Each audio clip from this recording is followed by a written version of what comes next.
మన దేవాలయం నిర్మాణ ముందస్తుగా మన వేటయ్య గారు ఈ దేవాలయానికి మన దేవాలయం ముందు అయ్యగారి సూచనలతో ఈ దేవాలయం నిర్మాణమైంది.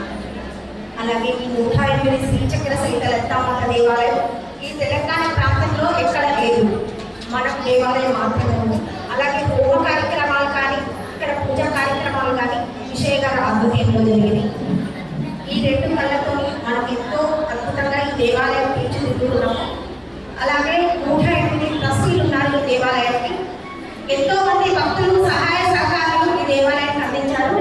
ప్రతి శుక్రవారం రోజు లలిత సహస్రనామ పారాయణము, మణిదీపవర్ణన పారాయణము, లలిత చాలీస ఇలాంటి ఎన్నో కార్యక్రమాలతో ప్రతినిత్యము కుంకుమార్చన జరుగుతుంది. సువాసిని పీఠమాల సాధారణ లలితమ్మ వారికి సువాసిని చేస్తే ఎంతో ఆనందపడుతున్నాము.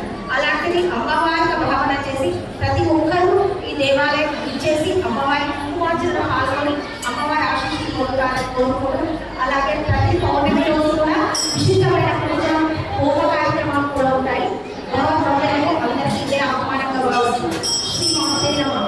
శ్రీమాతే నమః.